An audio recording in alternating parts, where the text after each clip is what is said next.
What's up, guys? Welcome back to the channel. So we are just like really just ripping away at this, guys. I mean, we are like just one thing after another. Everything's going together great. Since the last time that we spoke, or the last time that I made a video, not a lot. We haven't gotten a lot done, but we did get some more parts in. I got one of the switches. I went to my local hobby store for it. It is a Spectrum switch, on-off switch. He only had one in stock, so he went ahead and ordered a couple more for me because I'll be running 3 batteries, one for the ignition and then two for my receivers, because I'm running that redundant system.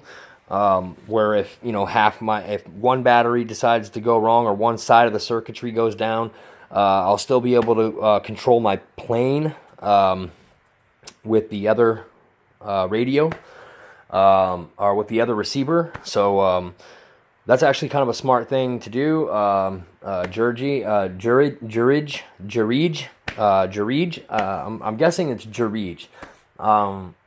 He also said that would be a good idea. I believe Scott also mentioned something about that would be a good idea. That's an obvious good idea. So basically, the tail is done. The tail is on, assembled, rocking and rolling, working, functioning. Nothing there to do.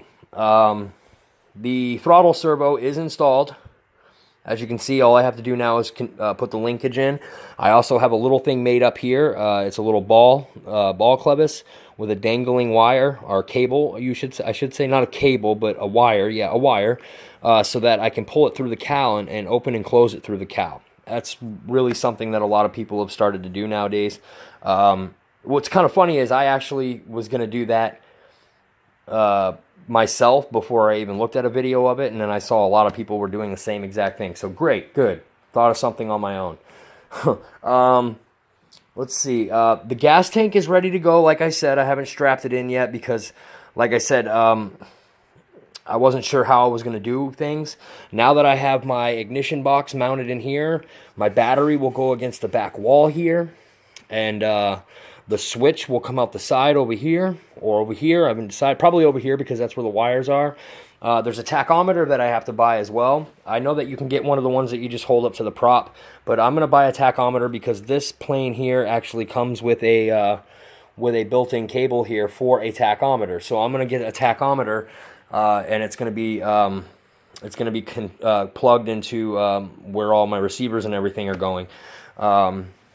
It's going to be located in that spot. So my cockpit, when I'm done, is actually only going to be partially done. It's not going to have a floorboard on it, you know what I mean?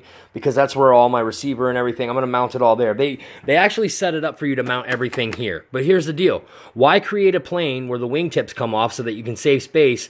If something goes wrong, you have to open this part up anyways to get to your receivers and all that shit. So I'm going to put it in the floorboard of the cockpit.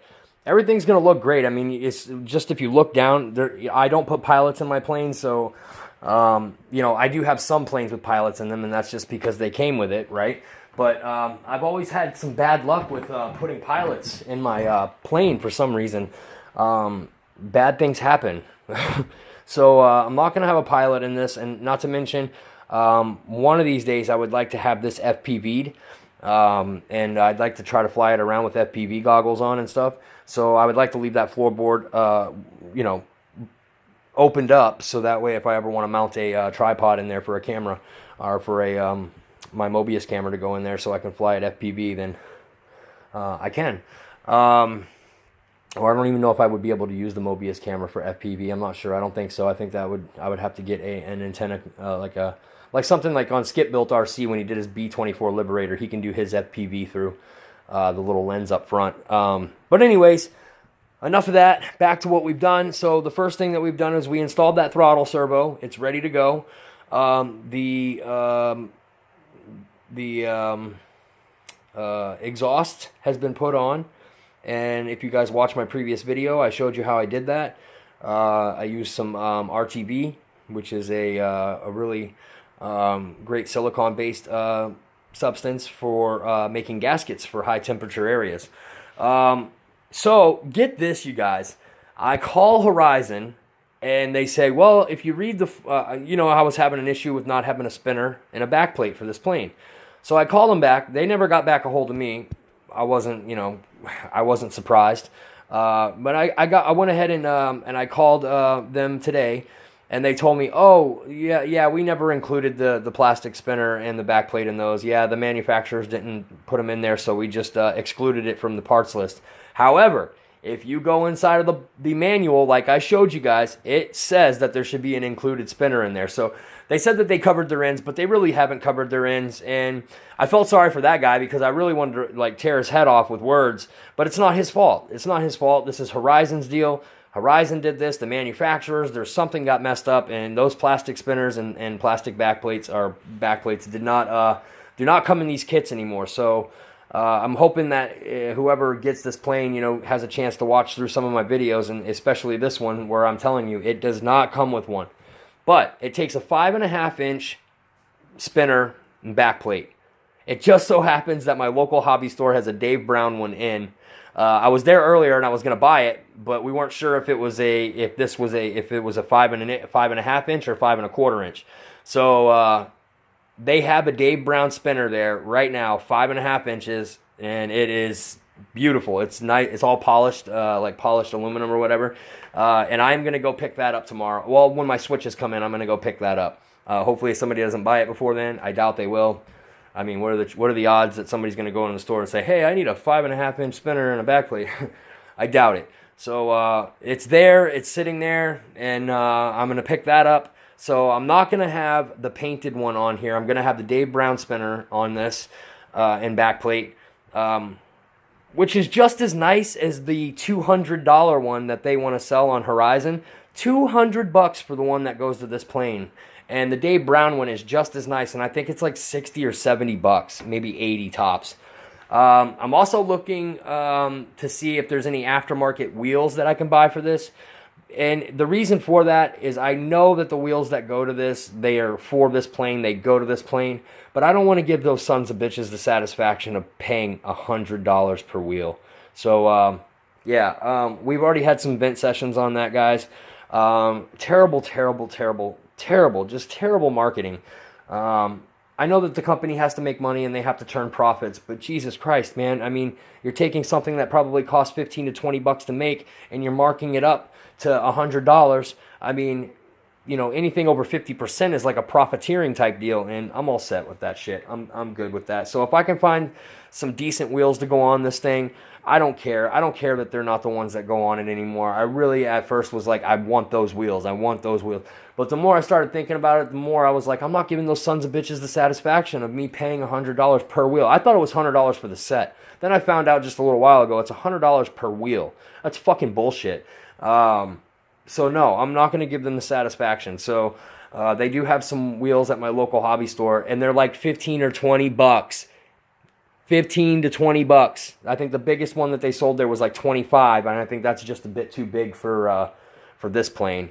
I think I need like a 4.5 or a 4.5 to a 5.5 inch wheel, and I think the biggest ones they had there were like 6.25 or 6.5, and they were only $25. And I'm good with that. I'm okay with that. I'm really, really, really okay with that. I mean, that's fine for me. I mean, one day if I decide that I want to pull out of pocket $200 to buy a couple of wheels, then I'll do it. But for right now, if I can pay, a quarter of that price and get the exact same results, then I'm fine. I'm good with that. And everyone out there should be the same way. I'm really stickler about making sure that the plane looks exactly like what I was purchasing, the kit that I was buying. I saw the fully assembled model, and I was like, I want that plane.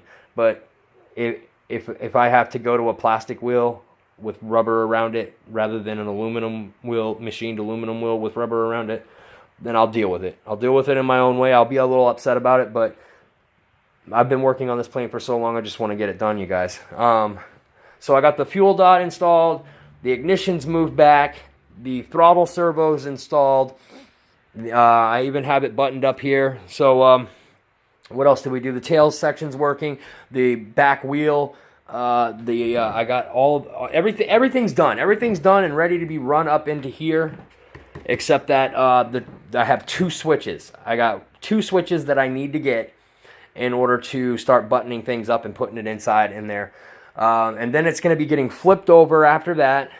And we're going to start putting on the canopy, the front windshield, the canopy, and the some of the inside parts. Other than the area on the floorboard, I'm not going to, there's like a seat that goes in there. And instead of putting that seat in, that's where my receivers and my tachometers and my batteries are going to go. Because this is going to be a little bit nose heavy, so I'm going to put those batteries back here towards the rear, in the seat area, to hopefully balance it out a little bit. Adding fuel to the front of this is also going to put more weight in the nose of this thing. So it's definitely going to be a bit nose heavy, and anything that I can push towards the rear of the plane to put more weight in the rear of the plane, the better off I'll be. So that's where we're at, guys, right now. Like I said, I appreciate it. Everyone that's helped, everyone that's been here through the build. I do appreciate everything you guys have done and helped me out with. Oh yeah, and I got to cut the cowl. The cowl's sitting down there underneath there. I don't know if you guys can see it under there, but that's the cowl down there. I got to cut that. But that's minor stuff. It looks like I'm going to have to do some slight cutting right in this area right here. I'm not just going to cut out a big circle here, right? What I'm going to do is I'm going to cut out for here, and I'm going to leave a space in the middle where the plastic cowl's still there, and it's just going to be a little piece cut out for this, and then up top is going to be a hole where this slides over. And then I got some heat tape that's going to go on the inside of the cowl, so that way the cowl doesn't start melting or warping because of the heat. So that heat tape's going to absorb that heat, and it's not going to allow the cowl to melt up on me. Yeah, guys, that's it, man. We're getting close. Thanks again to everyone. I'm Dave. This is Dave's RC, and we'll see you guys in the next video. Peace.